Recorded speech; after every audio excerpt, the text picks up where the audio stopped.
Anong mensahe ang kailangan marinig ng mga Sagittarius?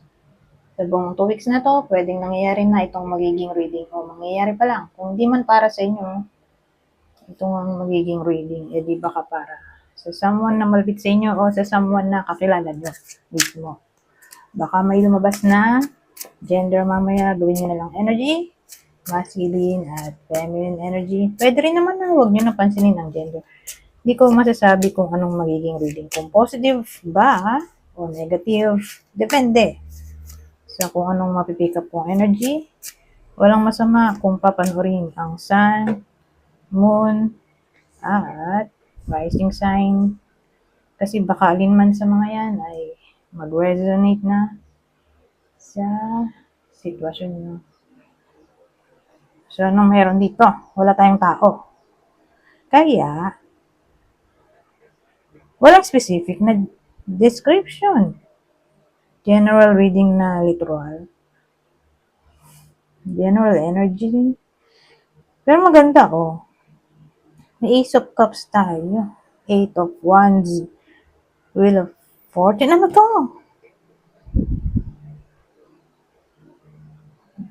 Hangman, oh. Pero medyo problematic. Pero magaganda yung katabi niya. So, tingnan natin kung anong mabubuo ko dito. Kung may pag-asa ba to na maiba.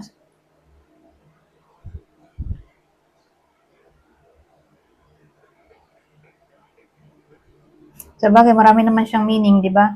Hindi naman necessarily bad card yan. Pero tingnan natin. Dito muna tayo. Sa Ace of Cups.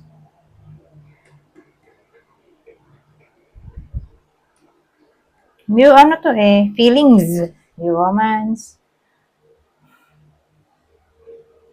Maganda kung i-clarify natin kung saan tatama to. Para may direction tayo. Bago tayo tumuloy sa 8 of Fire o 8 of Wands.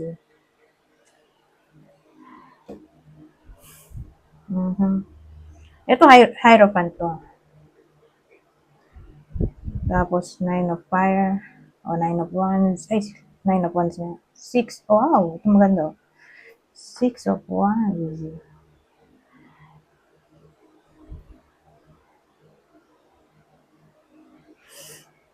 Ang dating sa akin is dalawa ang naisip ko. Pero kasal. Related sa kasal to. Kasal na, literal, o ikakasal pa lang.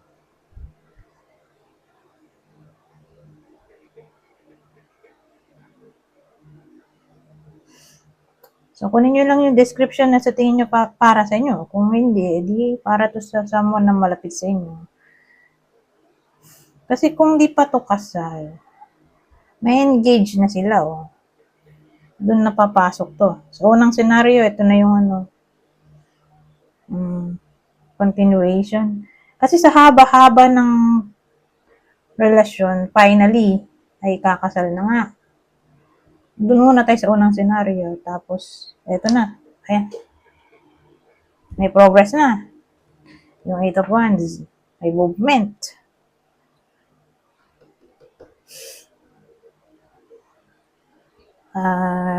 Somewhat lucky. Hangman nga. Sabi ko kanina. Medyo alangan. Pero may chance pa rin naman na maiba pa yan. Sacrifice kasi yan. Sacrifice, waiting, suspension.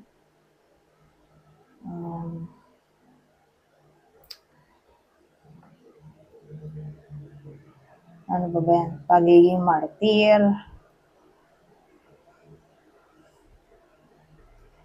Pero kung gawin natin positive, since positive naman lahat ng cards kahit dito, Eh di magmumukha na itong ano, pag-release ng katoksikan o renewal o thinking, ano yun, yung in a different perspective o angle.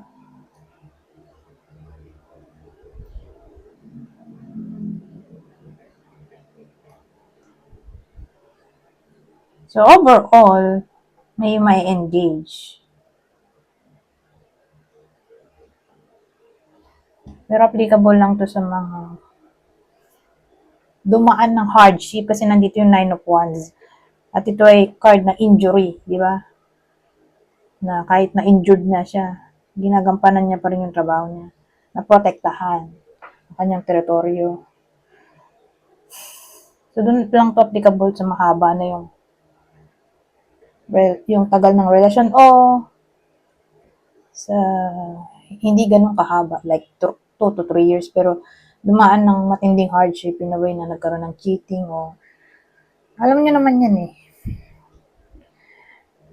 Kung dumaan ba ng matinding trial yung relasyon. So, dun ito applicable. Okay? Ngayon, kung kasalan na,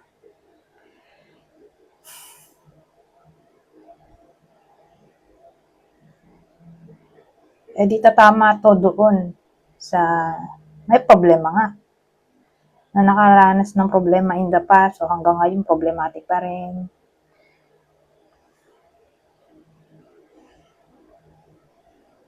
Kasi doon na siya papasok yung Ace of Cups na magkakaroon ng reawakening sa relasyon. May chance pa ng pagbabago in a good way. At nandito tong Eight of Wands. May nabasa ko na ibang meaning daw niya ay arrows of love, saka mabilis maayos yung problema. Magiging mabilis maayos yung problema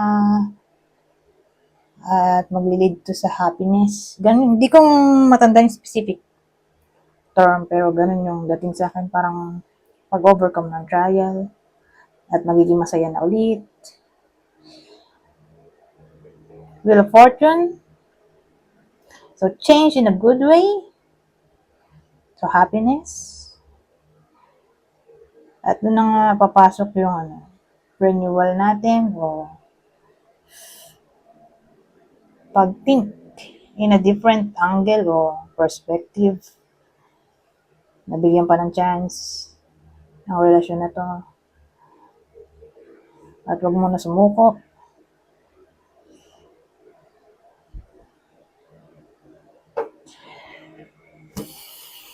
Ngayon, punta tayo dito sa clue. Since dalawa yung scenario, hunun tayo sa unang scenario, ito yung person. Person o partner ng Sagittarius, ano to? Gemini, Scorpio, Mercury, Virgo, Gemini. Kung di tumama sa inyo to, ay di baka sa kakilala nyo. Scorpio ulit, Aries, Scorpio na naman. Doon naman sa pangalawang senaryo, ito yung partner, Leo, Pisces, Scorpio.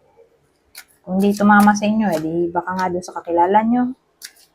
So, ang possible zodiac sign ay Aries, Leo, Sagittarius, ito, Aquarius, Capricorn, Pisces. Pero kasama kayo dito. Pero sa kakilala naman. Sagittarius yung reading natin.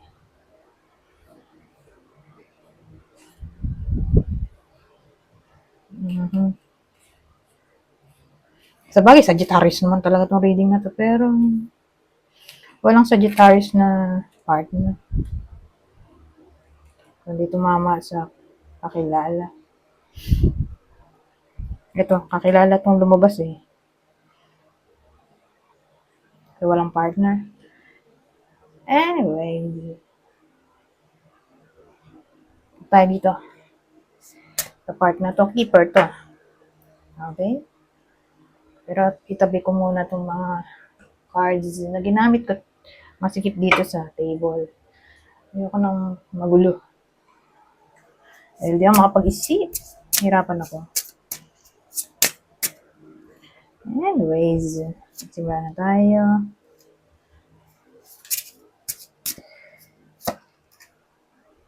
Oh. Ito magandang combination. Pero maganda kung i-clarify natin. Para mas detalyado. Gamitin natin itong Lenormand naman.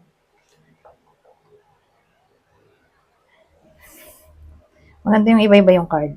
Para maiba lang. Diba? Iba energy. Ano kaya ito? Kasi may ano tayo dito eh. Honor and success. Short illness.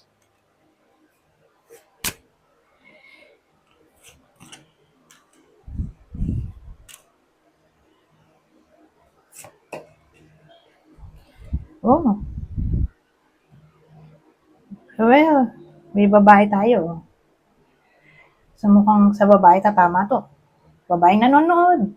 O person kakilala. O idol. Kasi nga may babae tayo. Pero pwede rin naman sa lalaki kung introvert. May exception tayo to the rules. Exception to the rules. So applicable to sa mga tao nagwo-worry na nowadays. Ang worriness niya ay may kinalaman, sabihin natin, sa career niya o sa effort na binubuhos niya tapos walang balik. Okay? Parang hindi na masaya sa work.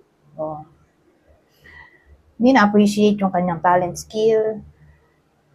Matagal niya siya sa work pero walang improvement, walang promotion. Na parang hindi niya nakikitaan ng sarili niya na hindi niya nakikitaan ng sarili niya na binibigyan siya ng importance sa workplace. Ganun.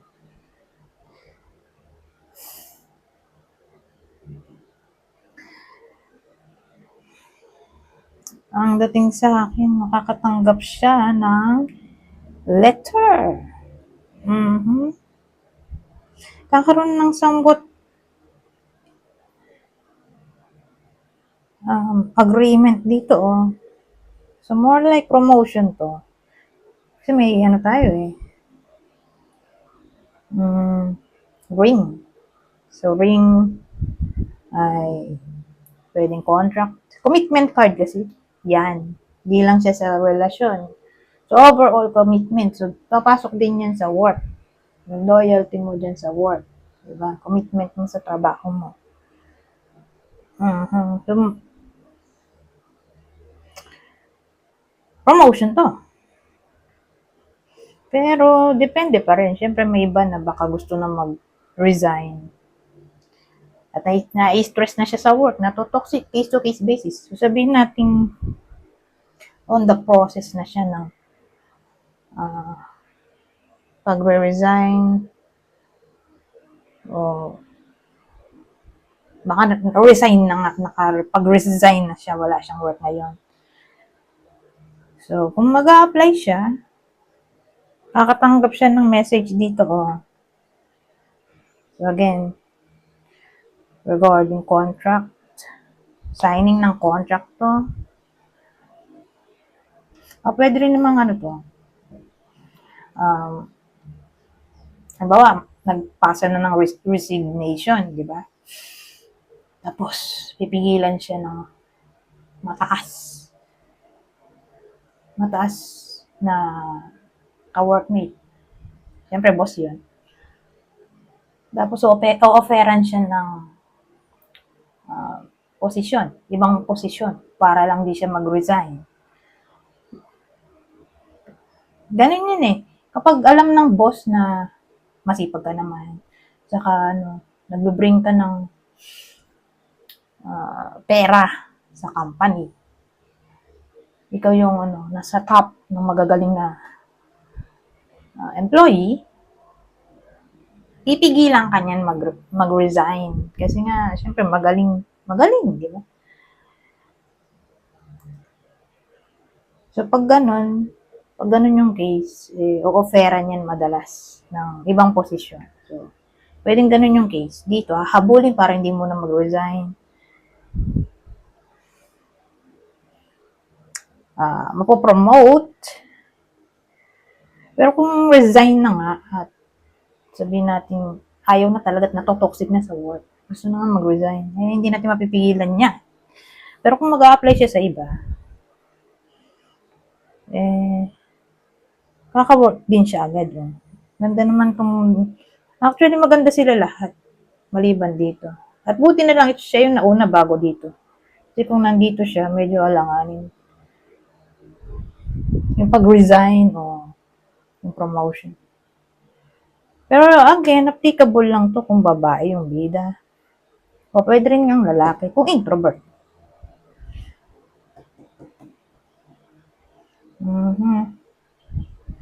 Probationary to permanency, pwede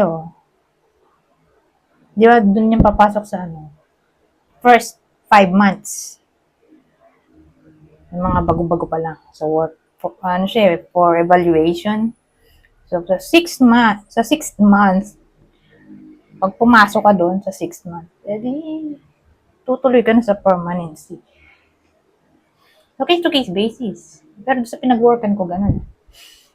Dati, pero noong 2018 pa, tagal ng panahon. Na, yun nga, 6 months probationary, tapos permanent ka na. Pag nag 6 months, ulit, renewal ng contract. Sa renewal ng contract, probationary ka na. Probationary. Permanent ka na, regular employee. Kung sa government, mahirap kasi. Hindi masabi. Job order mo na yan. Job order, tapos casual, tapos permanent.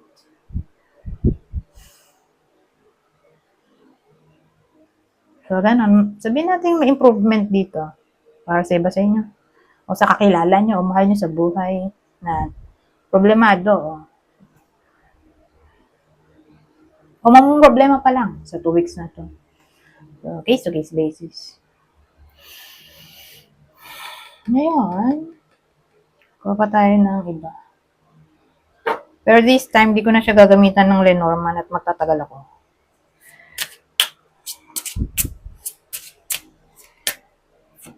Dalawang spread na lang. Ito pa nakuha ko. Pero maganda to.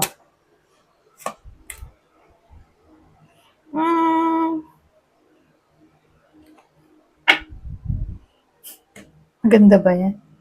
Teka. Skip. So, ayusin muna natin ang mga deck at di nga mapag-isip. Masikip. Kasi may tayo fear at stress, pero at least nasa unahan siya. Kaya lang na-partneran siya ng decision. Ito ay usually card ng court.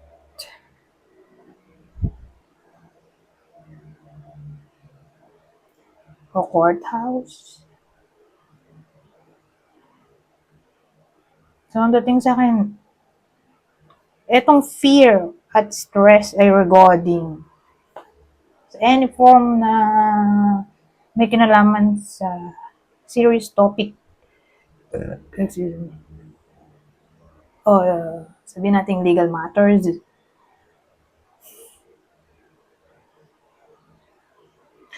O sabihin natin business. So, case-to-case basis.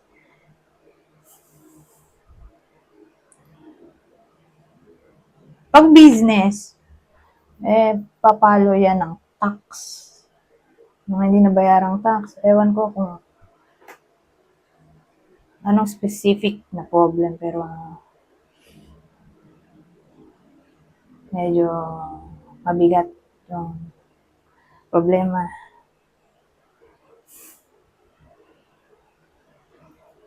Actually, ibang case ay lawsuit na to. Kasi court eh. So, pag sinabi mo court, law. Di ba? Papasok law. So, dyan papasok yung mga kung ano-anong case o dispute na may kinalaman sa law o legal matters. Dyan na papasok yung justice. Kasi court nga eh.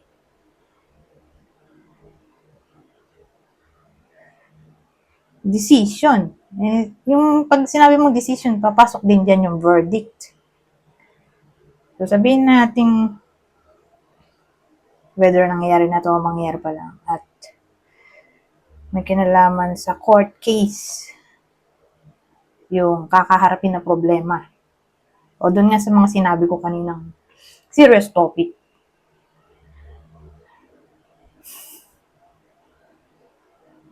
Ano ba, nag-hearing na. Ayan. Nag-process na ng mga documents, ganyan.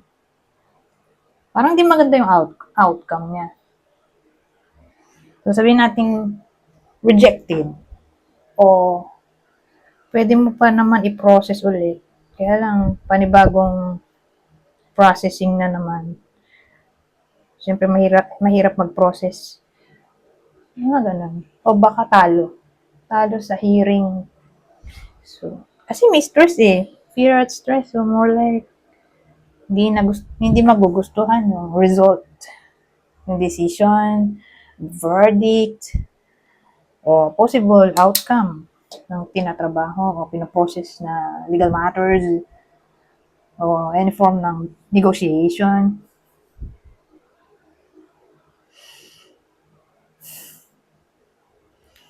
Actually, halimbawa, wala naman nakaka-relate sa inyo ng tungkol dito. Business, tax, wala naman kayong ganun, wala naman work.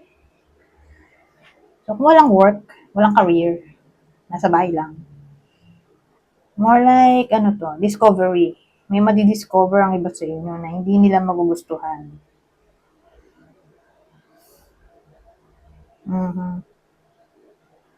O sabihin natin, may magdidesisyon na magiging palpakang outcome. Ganyan.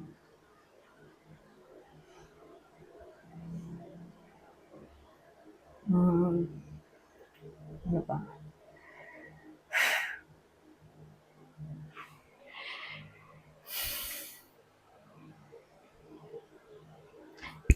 Maganda kung i-clarify din natin. Ito na lang, para mabilis. Para may idea kayo. Wag to. Yung may kodigo na lang para mabilis na 23 minutes na to. Ano ba itong poproblemahin ng iba sa inyo? Para may idea kayo kung tatama ba sa inyo to o hindi. Isang card lang. At ano to.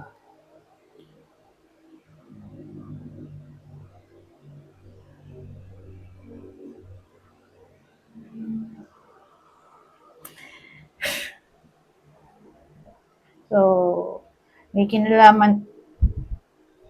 Ano to eh, parang nangyari na before. Hindi na to bago. So, may idea na yung iba sa inyo. Kasi ano yan eh, ending. Di ba? Pag-apply siya, ending.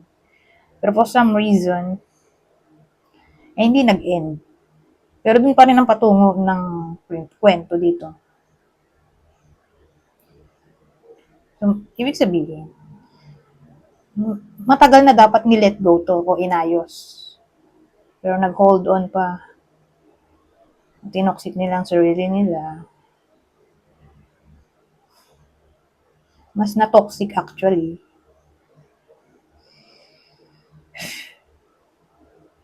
Kasi hindi pa inayos agad.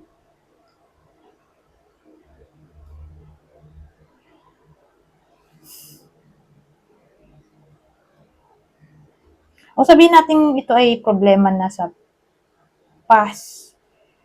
Pero hindi nga inasikaso agad. Nag-procrastinate yung tao.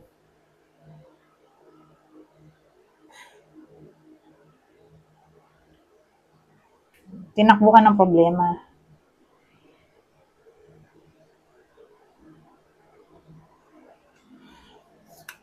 Pero hindi pa rin siya masyadong clear, no? Oh, ayan, last na yan. At least may idea na tayo. Kasi meron tayong Hierophant dito. Tapos bumaliktad siya. So, siguro tungkol to sa career. Kasi service card kasi yung Taurus. Taurus. Hierophant nakatingin kasi ako dito sa Taurus. Sa bagay, workaholic ang Taurus. Magbibigay ng service. So, inisip ko work. Either work to. Kasi commitment card to eh. Para rin to. So, isa dyan sa pwedeng problem ay relasyon, kasal, career,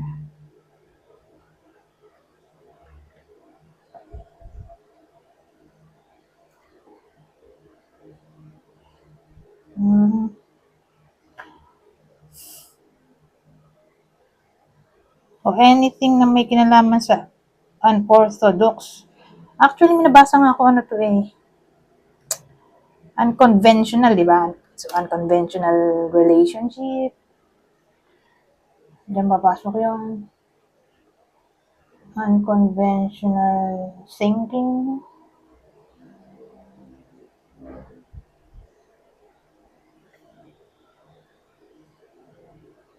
Unconventional lifestyle.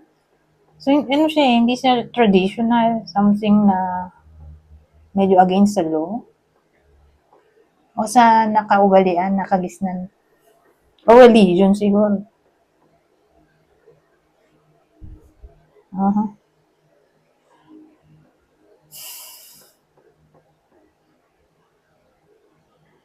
O any form na may kinalaman sa faith na unconventional ulit.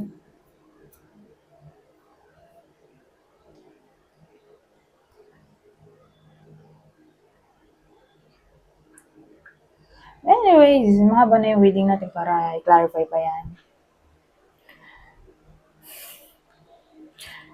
So, doon siya papasok. So, more like may magpapastress sa iba sa inyo. Discovery. Kung sabihin natin itong discovery, cheating na to. Matagal nang nangyayari yung cheating tapos pinagbigyan pa ulit. Kasi yung ulit lang ulit sa cheating.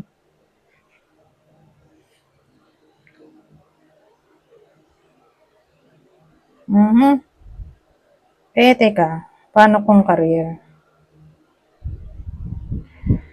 Kung career, kasi despair na rin kasi to eh. Parang ang decision niya ay wag muna mag-resign.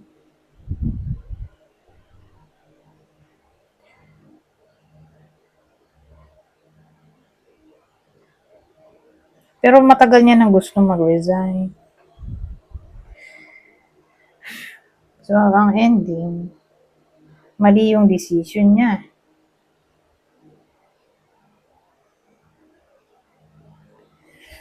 Kasi may foolish exercise eh.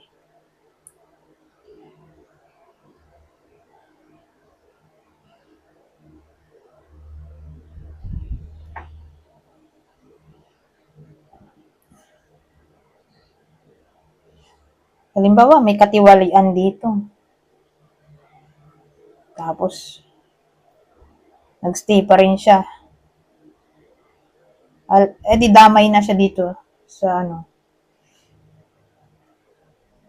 sa katiwalian kasi nagstay pa siya. Alam niya nang may problema. Isangkot na rin siya. So, ang dating napahamak na siya dito.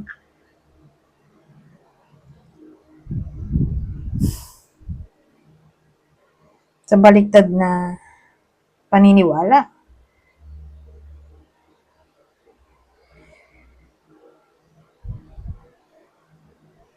So, ganun ang dating dito.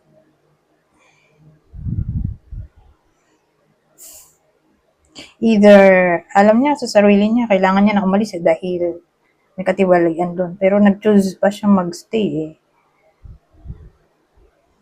So, maling siya, belief. Hindi na siya tama. So, mukhang kasangkot na rin siya. Ngayon, kung di ganun, all about pag-stay sa workplace na sa tingin niya ay hindi siya nagbe-benefit. Pero mahirap naman mag-resign, di ba? Kung wala ka pang kapalit, mahirap din. Pero overall, ganun yung dating. Mapapa-realize na lang yung tao na